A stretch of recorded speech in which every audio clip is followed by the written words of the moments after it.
Hello, good morning, everyone. Good afternoon, depending on where you are. Today, I'm super excited to kind of talk to you about how you can accelerate AI, Agentic AI with AI Foundry. My name is Sunil Sataraju. I'm part of the AI solution engineering team here. So I've got a packed agenda today. So I wanted to kind of talk to you about some of the model context protocol, how you can use them with AI Foundry. We'll look at some of the very interesting integrations. So we'll look at the built-in integration. Then we'll briefly look at voice live and some of those aspects as well. I'm sure you all must have heard about agents. If you haven't, so the AI agent it's a simple program. So you are allowing a language model, so it can be a large or a small, to help you decide the control flow. It can help you kind of find the tool call, and it can take any messages. So it could be unstructured messages coming from a user, or it could be from an agent, and then able to kind of give you an output as well.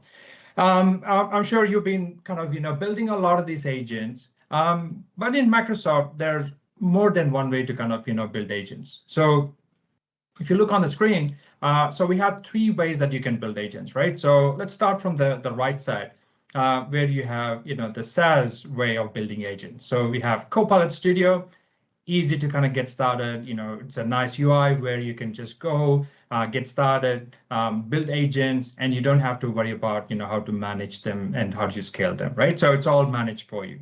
And of course, if you wanted to have a little bit more customizability, you want to have different kind of integrations and things like that, we have Azure AI Foundry in the middle, which kind of helps you with greater flexibility, helps you to kind of leverage the existing extensions that it already have, existing tools, and then you can kind of offload some of the scalability aspects to it.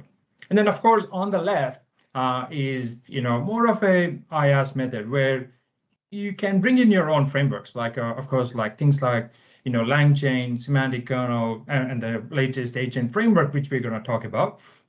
And all of these kind of frameworks, things like that, you can kind of make use of them, and then you can have a greater control, and then kind of have them run in Azure as well. So of course, I mean, how do you choose which one to use when, right? So again, there is no right or wrong. So these agents can be built on any of these kind of different services, and start where you're comfortable with.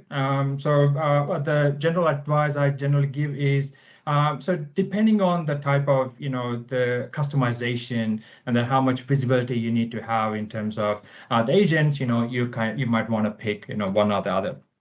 And of course, remember, with greater control kind of comes in a little bit more effort that you might have to put in, right? So if you look more on the right side, it's again easy to use. The integrations are already done for you. Might be a lot easier to kind of get started, versus maybe on the IaaS, maybe, or mainly on bringing your agents, you might have to do additional additional things, but that's fine. So what we're going to look at today is how we're going to leverage AI Foundry more generally, and then also maybe also shift left towards in terms of how you can use AI Foundry together with agent framework, right? So that you could use the best of both worlds. Thinking about agents, so there's certain things that are common across all of those kind of different agents, right? So in each of the agent, you provide a model. Again, like I said, this could be the models that are available, could be OpenAI models, could be small language models, could be even models running on your laptop. And then you provide some instructions. So instructions, prompts, again, you can in terms of what this agent needs to be done. And then finally, the tools, right? So of course, like the whole idea of creating these agencies, you want them to be able to act on your behalf. You want them to be able to kind of take actions, run API calls, everything by the agent as it seems fit. So you need to be able to provide the tools. So if you look at some of the ways that you do that, right? So on the right side, you have a Copilot way of doing it. Again, nice UI, everything you can do it in a single screen. Foundry is a bit of both. So, you can create an agent using the UI, which you're seeing there. You can select the models, have the tools, and have the instructions there as well. And then, of course, if you need to, drop into the code, you need to be able to kind of customize it a bit more if you're comfortable with that. Then there are SDKs provided by AI Foundry that helps you do that. The left is more of, your kind of, bringing your own framework, right? So I guess the idea is you set up that, as a code first approach, where you kind of, leverage all of the, the framework details in terms of, how to kind of get connected. So regardless of, whichever one you use, kind of do that. But let's double click on why do you want to build agents in code, right? So for first is the full control and customization, right? So of course the code first agents, you can kind of choose different agents, you can automate them, you can make them kind of use templates, kind of ready to get started. There's a lot of flexibility. I mean, if you're a software developer engineer, who's been working through the software development lifecycle, you find it easy to kind of, maybe get started using a framework. The second, which hear a lot, is also on the local experimentation, right? So, of course, when you're building agents while you are in that development phase, you want to be able to kind of test, debug, maybe do what-if scenarios, maybe test different things, things like that, right? So for that, you need to be able to leverage that local experimentation. And then finally, portability, right? So again, when you're building agents and the expectation is that we're going to build billions of agents in the coming years and months. So you want run this at many different places, right? So maybe there might be some agents you want to probably run on premise, right? So some on different clouds. So you want the flexibility to be able to move anywhere you want to without any kind of vendor lock-in. So those are some of the things that people find it when they want to, why you would want to write code to build agents. But of course, writing code, building agents with code comes with, some of the challenges. So what you're saying is, fragmented frameworks, right? So again, I was told there's at least, 15 or 20 frameworks that are out there, that can, help you write agents. There's also a difference between in terms of what some of the frameworks which are like more of a research base, like and they're not probably ready for production in terms of all of the integrations, things like that. And also, like I said, these frameworks, you need to be able to, debug them locally, right? So they need to be able to support your existing pipelines in terms of, integrations and, being able to kind of reproduce and things like that, right? So those are some of the aspects you might want to look at. And of course, like, some of the frameworks, you also wanted to look at, how extensible it is to kind of, to kind of work with your existing environments. And finally, probably the most important also is the enterprise readiness, right? So again, while you're developing agents, it's great that you might have some of the flexibilities, but when you're actually deploying into production to kind of take some of that, you need all of those kind of end-to-end visibility. So you need to be able to look at the logs, you need to be able to look at traces if something goes wrong, so you know exactly where to go fix it and things like that, right? So so these are all some of the common challenges. And on top of what we looked at before.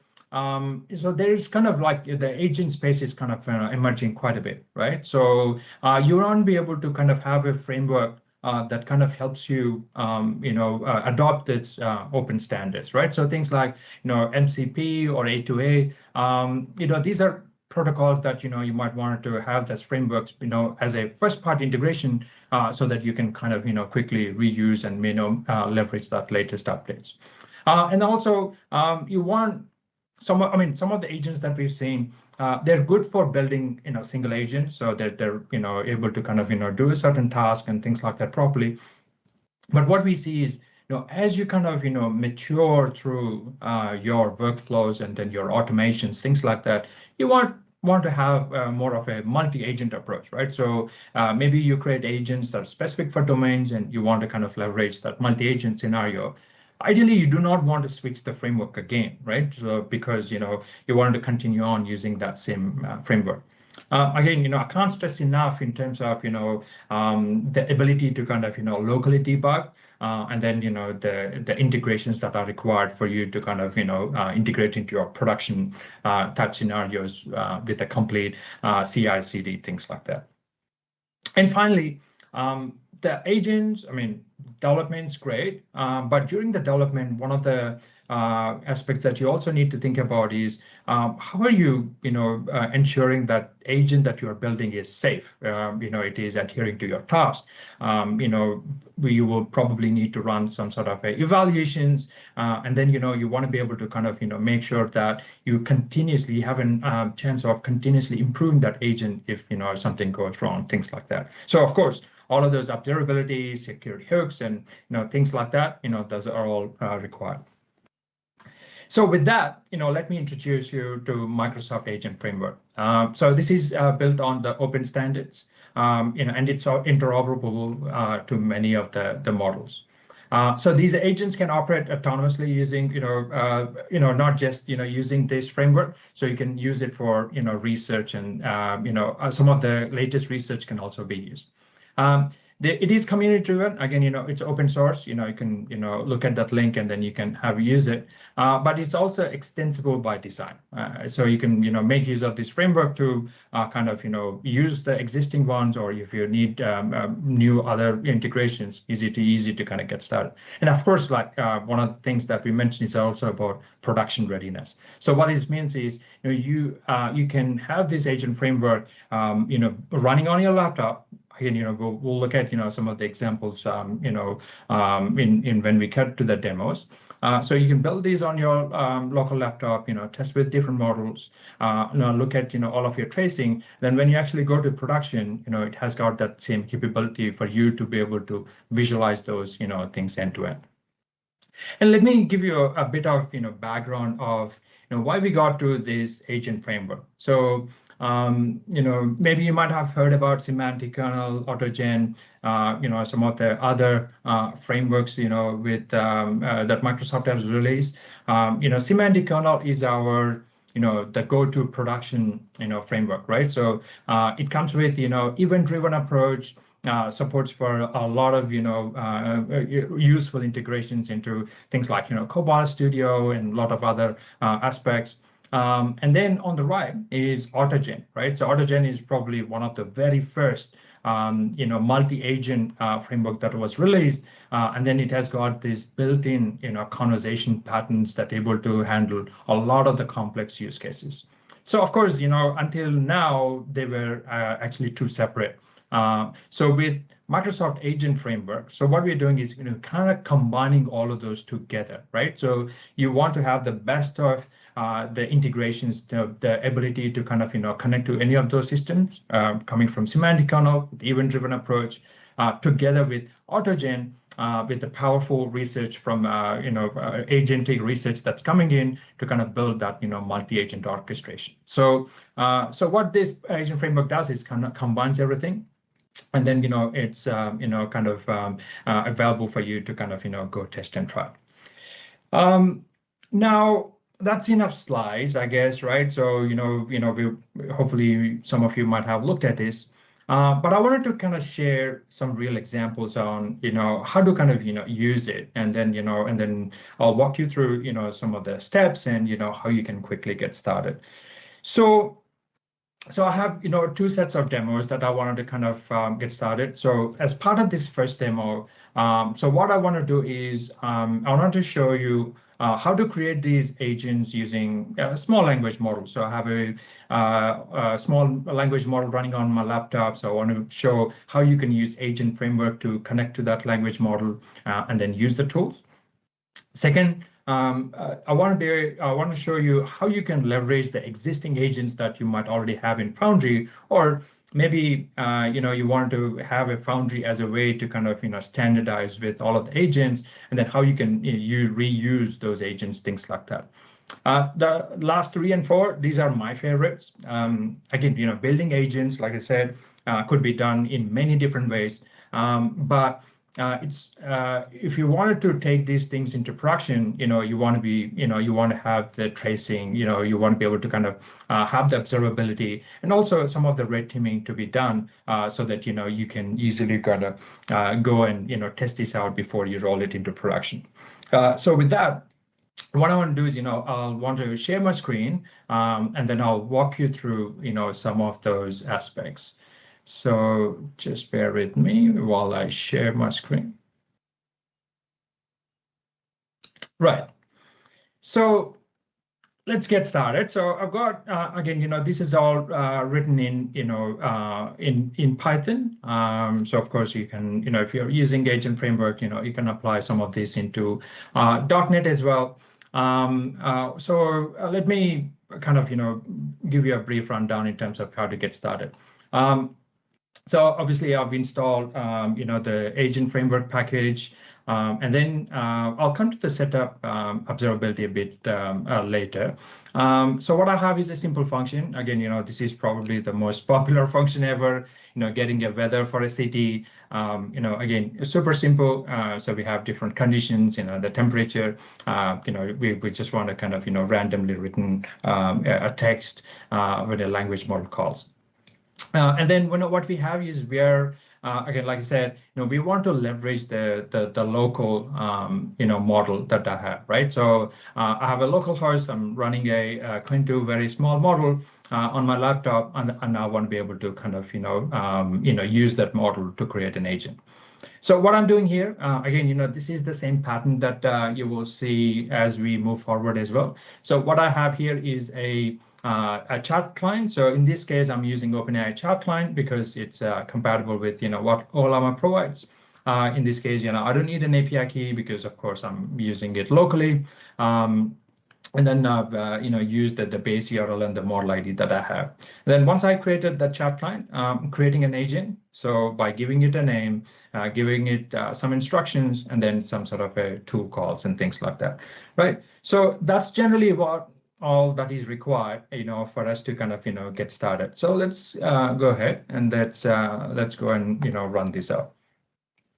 So while this is running, so remember one of the aspects of having all of these the agents to kind of use this framework is we want to be able to look at the tracing and all of the logs and everything else in here. So let's go back and look at how does that look like, right? So again, I have something called as an AI toolkit. So it's one of the extensions that I have installed, and this is something that I want to kind of comes with the built-in tracing endpoints, which I can easily leverage. So what I want to do here is I have been running this. So as you can see, you can connect to one of the endpoint here, and then you can start to see all of these kind of different endpoints.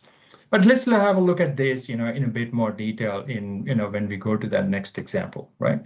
So now it's great. So we used a local model for us to be able to access things like that. That's great.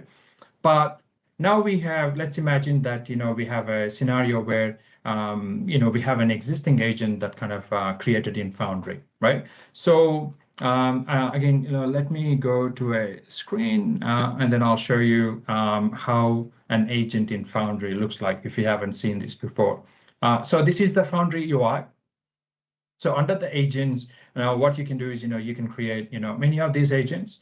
So in this case, I created an agent. When you create an agent, what you get is an agent ID, which is kind of, unique way to kind of identify this agent. And then, and then I have a deployment. So remember, the Foundry kind of, gives you that flexibility to kind of select, any of those kind of different deployments. I've attached some of the knowledge that's already out there. Again, you can, use any of the pre-built knowledge and actions, things like that. So this is an agent, but of course, like I want to be able to kind of, use this agent in a code so that, I have maybe a bit more flexibility. I want to be able to kind of, maybe make a few more changes, right? So So with that, the approach is very similar. So in this case, the same get weather. And then I have, I have both streaming and non-streaming examples. But the way that you kind of work with the streaming mode is the tokens are received or displayed as it is. So when there's a tool calls and things like that, you'll be able to kind of see all of them as well. But let's filter only for the final response and things like that. So how do I make use of that, right? So of course, because I'm using now a cloud service, I need to be able to authenticate. So there are, again, ready-made, easy to use integrations. So most of the time, you could use something like a default credential that makes you the credentials that you're already logged into the laptop. But I generally prefer to use a service principal or something like that. So that way, I can kind of, test this and, use it with automation and things like that. So that's what I've done here. So I've got some service principal details. I'm able to kind of, log in using that. And then what I'm doing this here is like, instead of creating all of the different agents. And so this is typically how you might create an agent if it's not there, but that's not what I want, right? So I want to be able to kind of reuse an agent ID, right? So this is the agent ID that, we got from the previous screen. And then have some, sample questions, and then I want to look at that, right? So let's go and run that. And then, while it's running, I want to talk about, a few other things, right? So this is great for testing, right? So what we're able to do is, there is an agent that's already defined in Foundry. And then, you're kind of, testing this within your own laptop and things like that, right? So as you can see, so there are, some, answers that came out, things like that.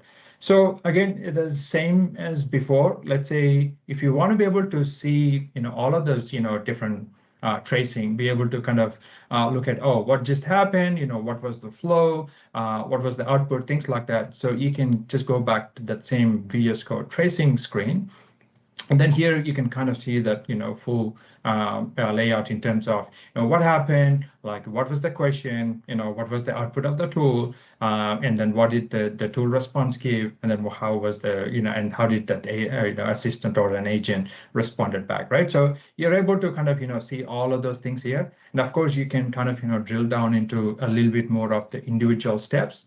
And then here you can even look at, some of the things of, what was, the part of that function, and then what is that actual function about, and then, you even have details of, how many input tokens were consumed, and then how many output tokens, and, so on and so forth, right? So this kind of gives you that flexibility to kind of, test iterate, locally. At the same time, you have your agent that is kind of, managed, within Azure Foundry, and then you can iterate.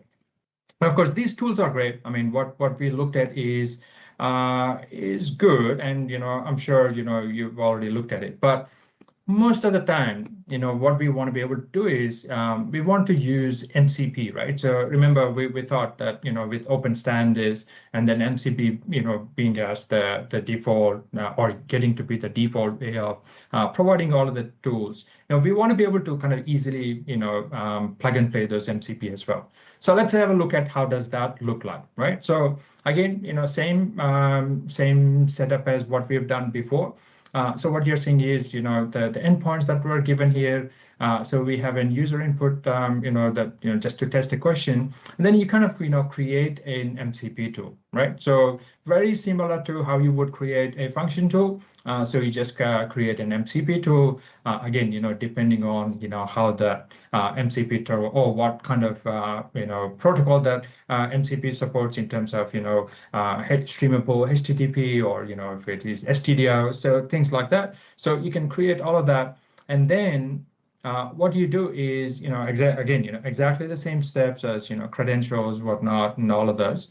And then what you do is, instead of having your local functions, you attach this MCP as a tool. That's it, right? So you can just use this MCP as a tool, and then, the rest of the things, they kind of, stay the same. So if you kind of go and, execute some of that. Again, what you will see is the same kind of experience where the agent is attached with the MCP tool. Here, the MCP tool is the AI search documents. So the Microsoft documents. And then it's able to kind of access those documents, as you can see, and then it's able to kind of formulate that response and give you that that streaming response back to you and things like that. Again, let's go back to that same tracing again, right? So again, everything that you do, everything that you see on the screen, everything that you kind of iterating through, what you can do is you can have them available here, right? So again, this is how we are kind of invoked. Again, you can see what kind of model I've used, how this tool was executed, what was the response of the tool, and then finally the output that was provided by the language model. Now this is great, and hopefully you will agree that it's super easy to kind of get started creating an agent and things like that. But what about the evaluation? So how do you know that what you built is like it's a really good and it's kind of ready for taking into production, right? So that is where the evaluations come in, right? So you want to be able to kind of evaluate. I mean, similar to how you would test a software as well, right? So you'll write test cases. You'll kind of every time you make changes to your software, you can kind of run through the test cases and then make sure it passes and things like that, right? So very similar. For agents, what we got is an agent evaluation framework, right? So again, this is not agent framework, but this framework existed even before that. So what you do with that is so again, it provides some of the three built-in kind of evaluations you need to do. So remember, your agent need to be able to identify what is that user intent. It need to be able to make that the right tool call, and then it needs to be able to kind of adhere to the task. Again, those are the three I would say the minimum basic things that agents should do really well. So and then those are the evaluations that are available out of the box. So what I've done here is I've installed the Azure AI Evaluation SDK. I've included, all of the ones that I need to test. In terms of the setup, so it's very, it's a bit of setup, but I'll go through that, very quickly. So what I'm doing here is I'm initializing this project client here. And then, in this case, I'm actually creating an agent as well. But let's say, if you have an agent that's already there, it can skip this step and then say, okay, so your agent is already there, and then, maybe just get that ID of that agent so that you can use it. The second is the agent execution. So remember, when we create an agent, it creates a thread. The messages get added to the thread. And then that's the thread gets executed with a model of your choice and then gives you an output.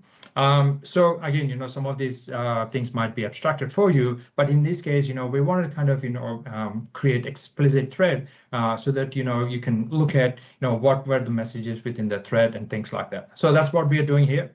So we're creating a thread here. Adding that, user message to the thread, and then, we're running that agent.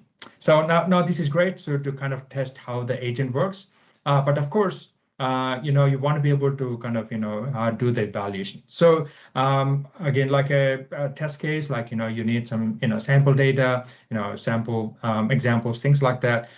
So the standard format that I've used here is to kind of use the JSON lines as a JSON new lines as a way to kind of look at all of those evaluations. So it might be difficult to kind of read those texts, but this is how my evaluations looks like, right? So I have a bit of text, I have what is that context, what is the expected answer, all of those kind of things, right? So all of those kind of things that are required for me to evaluate well. So that's what I'm reading from here. And then, once I have all of my test cases, I want to be able to run through, this model. Again, here we're using a language model as a judge, right? So we have an agent created with, let's say, model 1. And then, it has got, all the tools and everything attached. And then we know that, it works well. So if you need to evaluate, in this case, I'm also evaluating with maybe a different model, right? So think of in a real scenarios, your agent might be using something like a small language model, which is, kind of, faster, cheaper, and, can get you kind of going. But when I'm doing the evaluation, maybe I wanted to use a large language model because I want to be able to kind of understand, all of the different outputs, see if it can, evaluate things like that, right? So, and that's what I'm doing here. So in this case, instead of using, any model, so I want to be able to kind of use maybe a different evaluation model, right? So, large language model or different model for me to test against this. And then I'm setting up, different evaluators here. So all of the most popular ones or the minimum ones that you should be testing, and then we are running through that evaluations there. So let's have a run through that and then see what happens, right? So while this is running, what will happen is one of the things that we've done is this evaluation framework not only helps you run all of these locally.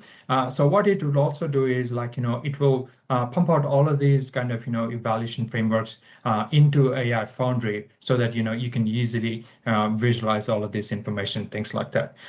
So again, just for the sake of demo, so what we have is just 5 examples of things that I wanted to kind of test.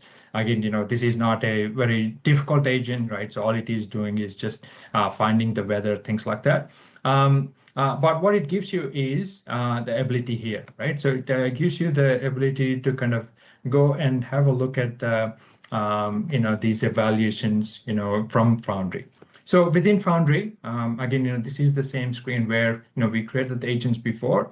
So if you kind of go and then have this icon here with evaluations, what you can do here is it will load up shortly of all of the things that we ran just now, right? So you click on that run button that that got recently executed, and then what you can do is look at in one single glance of all of the the different metrics that were executed against, right? So in this case, like all of them are 5 out of 5. It's a really, with simple agents able to do that. But as you can imagine, right? So as you build your agents, and then as the agent complexity grows, and then you can kind of have this evaluation data set kind of pre-created, so that regardless of whoever is kind of creating these agents, you can have these evaluations done automatically, right? So what we've seen is manually triggered evaluation. But think about, let's say, if you want to have this like a CI/CD integration. So what you can do is you can run this every time someone creates an agent, checks into GitHub, so that it gets automatically evaluated. And based on this, you can take certain actions and things like that, right? So again, super easy, and then easy to kind of get started on evaluating how good your agent is that you've built. So now that you've built this agent, right? So, and of course, hopefully you've seen, all of the internet news and everywhere else saying, there's always this kind of, attacks that, user might do, right? So maybe as part of your evaluation, maybe you haven't included every possible combination of how they might, do things like, prompt hijacking and, how they might, break the system, things like that, right? So there's a couple of things, right? So to kind of help you address some of those challenges. So there is this, thing called as AI red teaming, or before you kind of publish these agents into production, what you want to do is you want to be able to kind of red team it yourself, right? So that you can test for all of these kind of different scenarios, and then again these scenarios are getting updated very often, so that you can kind of keep them up to date and have these red teaming agent to kind of go and do that. So let me show you an example of how that might look like. Again, there is a bit of process. I've already set this up. As you can imagine, this red teaming would run for a few minutes, for many minutes. So we won't run through the whole, but I'll show you the how to kind of get started. Think of this scenario. So let's say this is a financial advisor agent. And then you want to be able to kind of check how well you've kind of written that agent in terms of violent hate, sex, and self-harm, right? And then of course there are kind of multiple different attack strategies. So there's like easy, medium, hard, like things like that that are already available out of the box. But let's say if you find something that you think that needs to be tested as part of this, you can include your custom red teaming test as well. For us to be able to kind of test, there's again, I'm logging in, I'm creating a callback function so that, every time that agent responds back, it creates that scanner, and then it's able to kind of, look at that thread messages, it's able to kind of, inspect, and then, give you a response back. So this is that agent that, we're creating, finance agent. Let's jump into, so this is the the initialization where you kind of specify certain risk categories. Again, like there are 4 that are out of the box. If you need to more, you can do that. So within these risk categories, you can then define, what are all those, different attack strategies that you want, right? So maybe some of them are applicable to you, some of them may not be, or maybe you want to kind of, as a safety method, you might want to run all of that. So if you need to kind of do all of that, right? So you can kind of, build your attack strategy, things like that. Once you kind of, add it through all of that, what you can then do is you can, just run this. You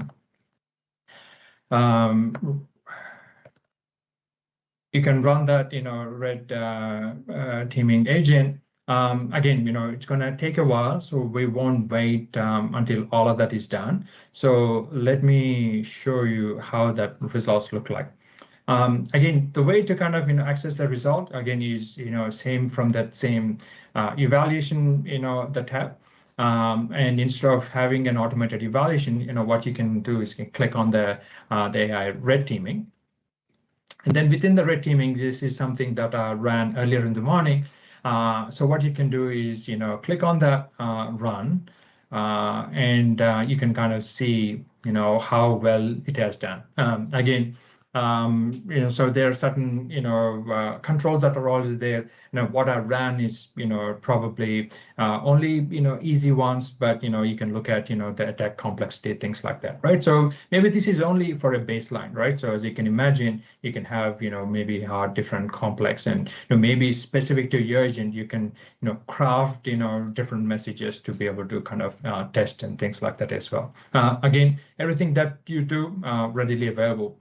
And now, of course, like you can see, there are some successful attacks, right? So how do you have a look? And, for again, this interface kind of provides easy to access to, what was successful, things like that, right? So as you can see, most of them are unsuccessful, thankfully, but there are some messages that were successful, right? So again, it's an easy attack, but unfortunately it's successful. Then you can look at what was that attack, and then and what was the response back, right? So of course, like the language model responded back. Maybe you should not have, like you should have said something. It should have been blocked already. It should have been it should not respond, things like that, right? So this is where you can identify, what was, replied back, and then maybe you can go change your prompts, and then again, of course, rerun all of these,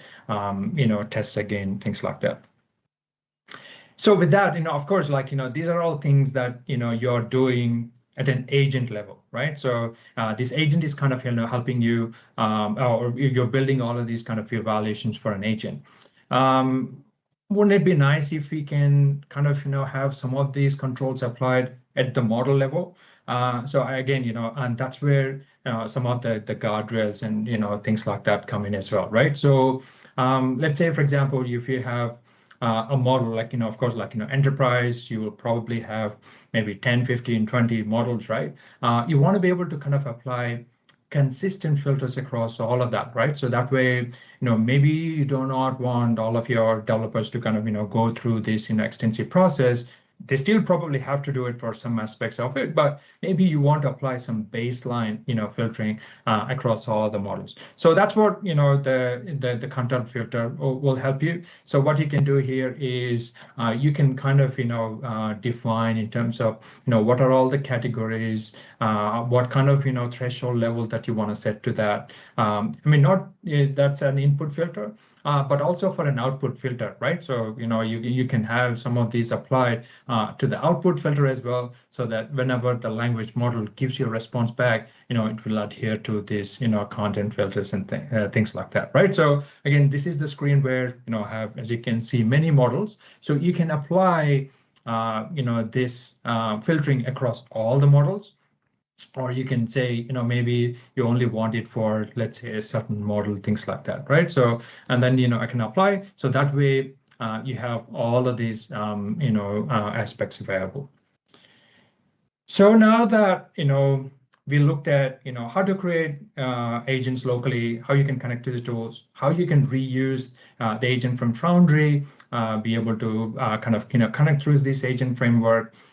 We looked at how to do evaluations, and then, how you can, do red teaming testing, things like that. So with that, I wanted to kind of, go back to the slides where, we kind of, go and look at, some of the different aspects.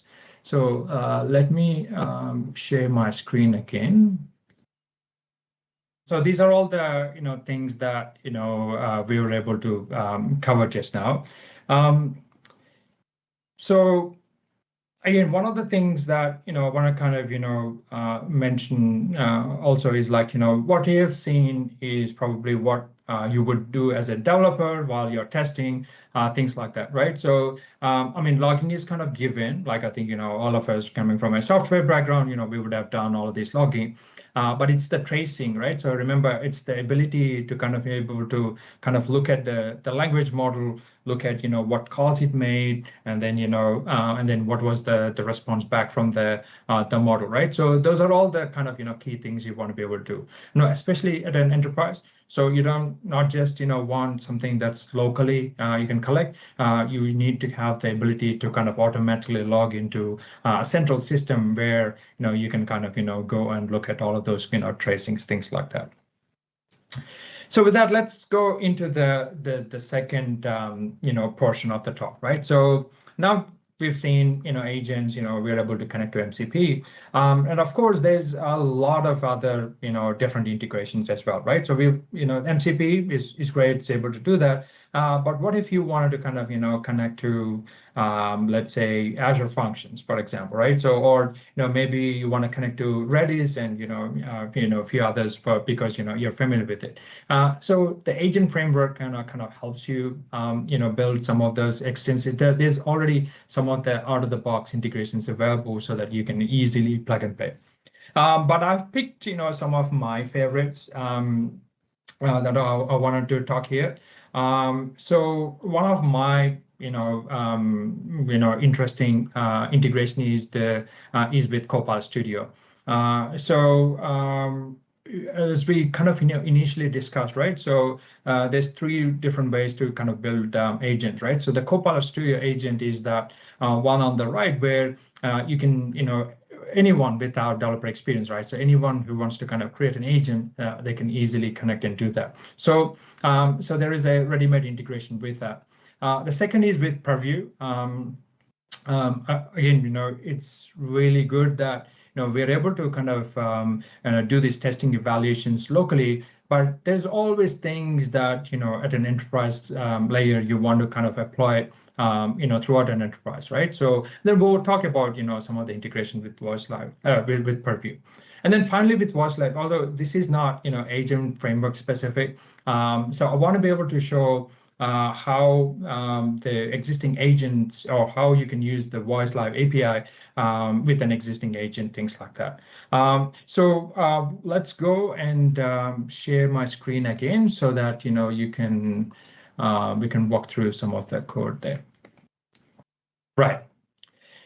So again, similar kind of, setup in terms of, what we've done before. But before I, go and, show you how this integration works, let's have a look at, what I meant by Copilot Studio agent, right? So, this is Copilot Studio.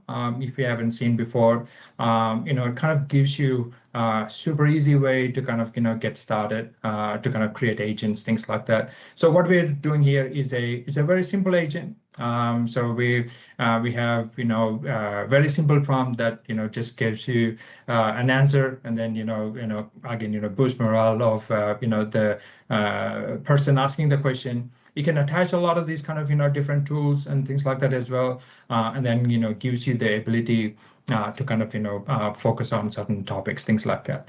So this is great. Again, as you see, there's zero code involved. Like anyone can kind of go and build these agents. Now, it is common, right? So like we discussed, so there's agents that are going to be built across this Copilot Studio, maybe in Foundry and other places. So let's say someone built a really nice agent in Copilot Studio, and then we won't be able to use it, right? So what you can do is once you publish this this Copilot Studio agent, what it gives you is the ability to kind of connect to it, right? So so if you go to the advanced and the metadata here, so it kind of gives you your information that is kind of required to be able to kind of connect to this. So now that what I've done is I kind of captured all of that information.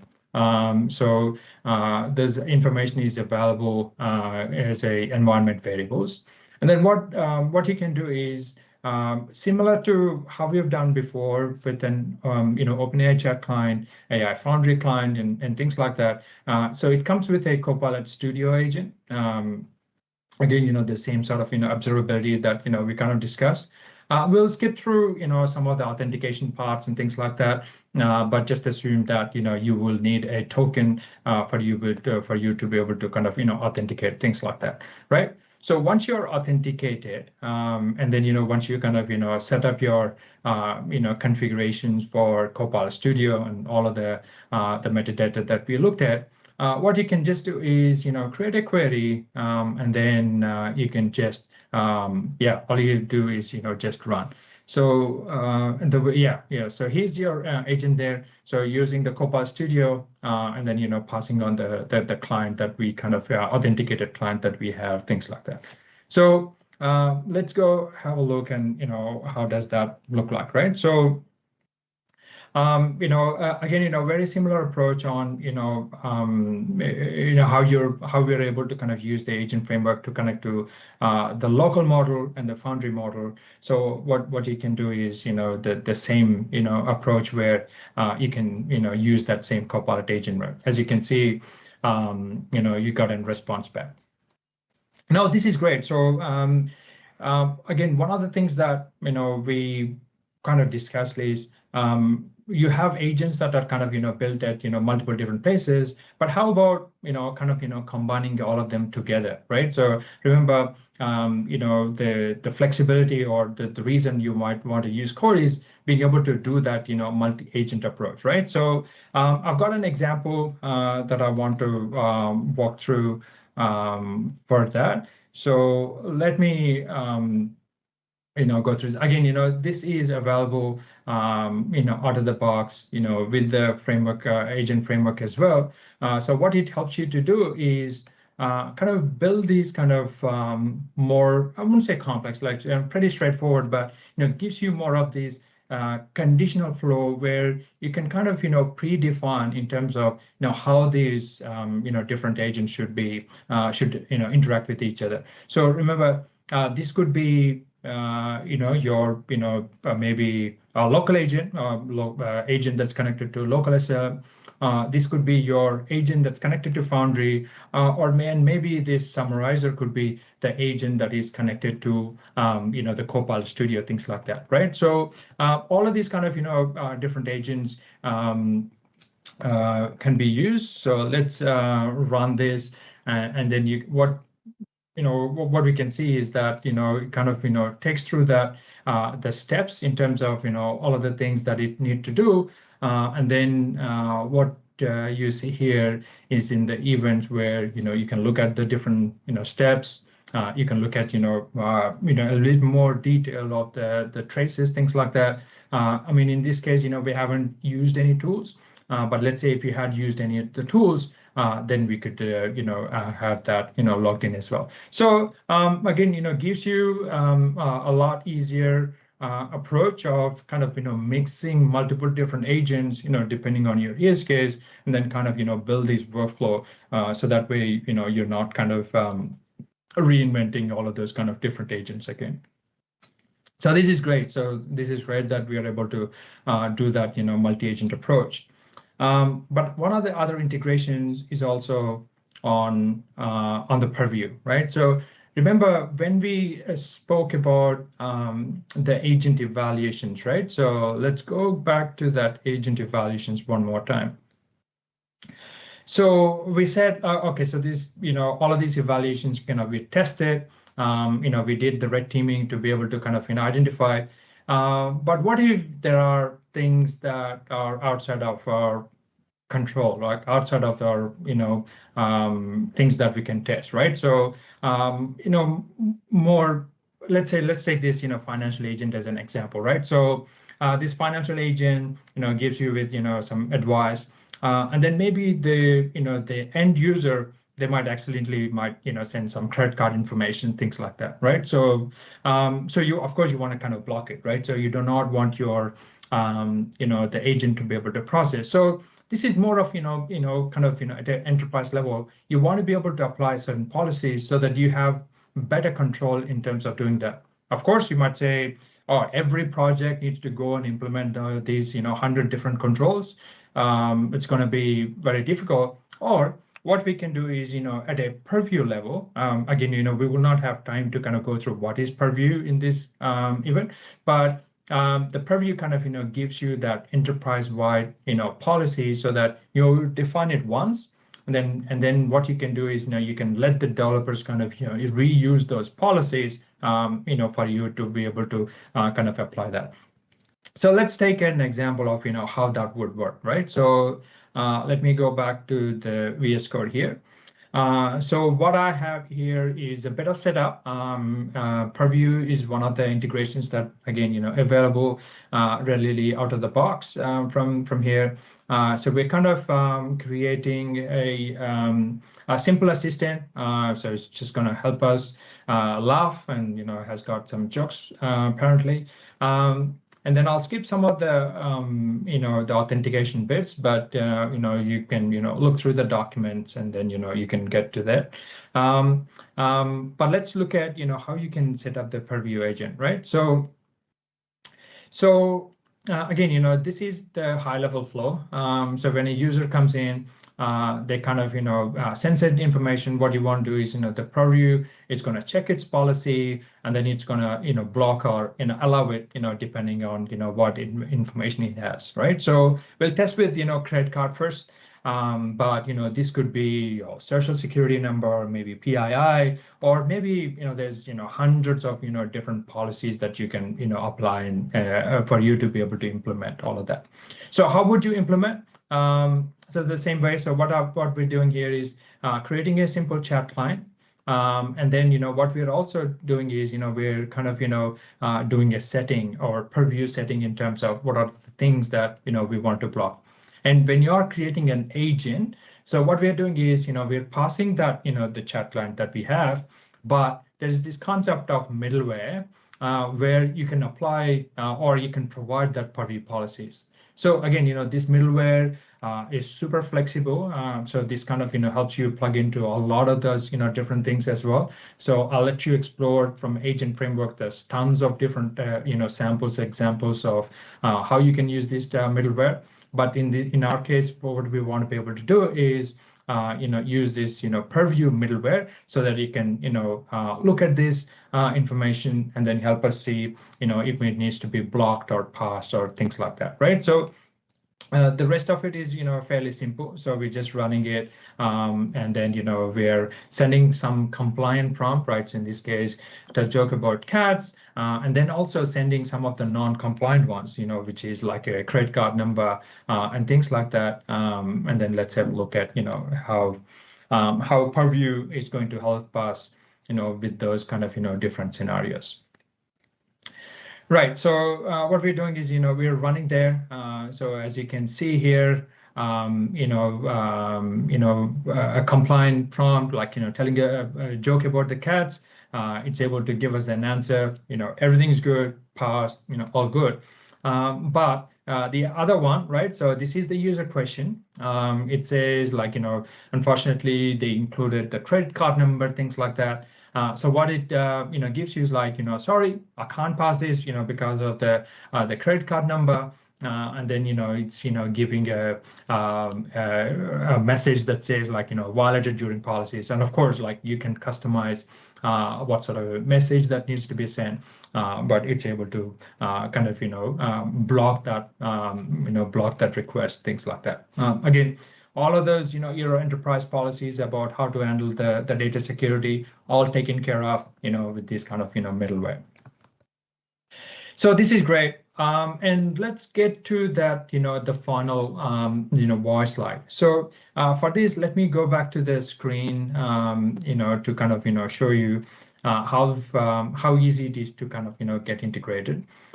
So again, this is that same, user interface that we use to kind of, connect to creating an agent. So if you scroll down, so there's an ability to kind of, go to the voice live playground.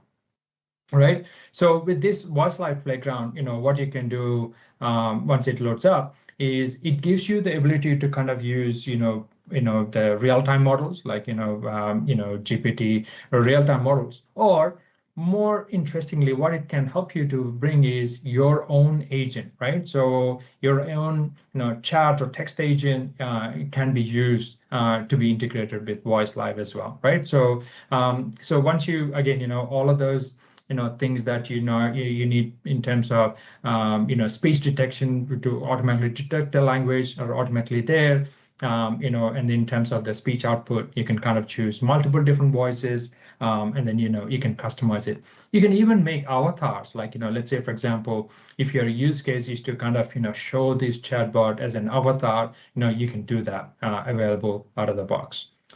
So once you kind of create all of that, either you can deploy it using your existing applications, or you can kind of create a backend that kind of allows different other applications to kind of connect to it and things like that. So with that, let's go back to the slide so that we can wrap up the session. So let me share my PowerPoint again.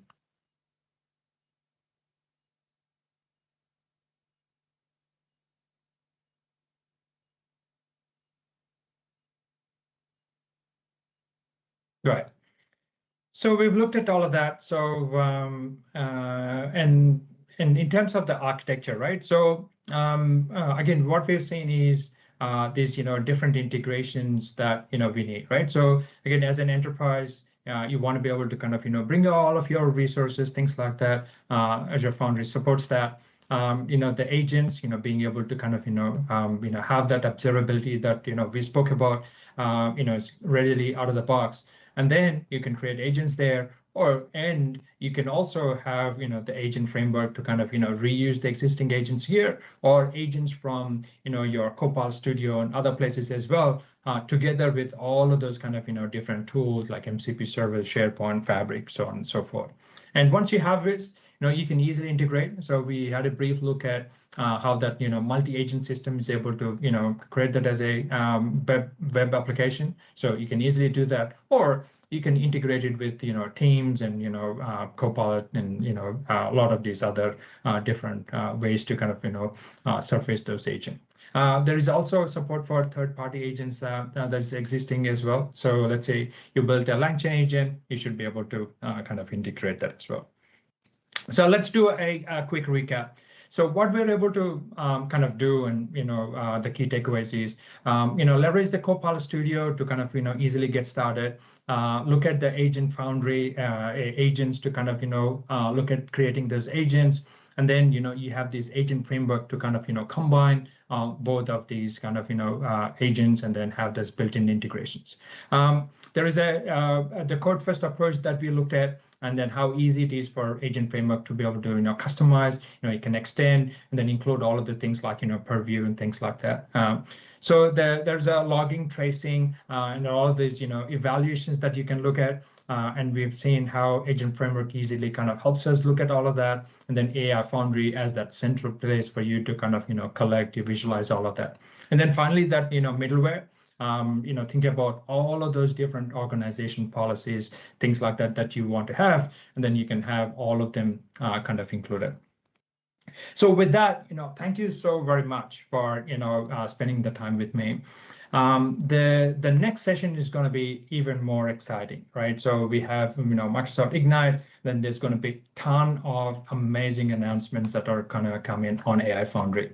So I will strongly encourage you for you to kind of subscribe to the next event, and then so that you can look at the greatest and latest from AI Foundry.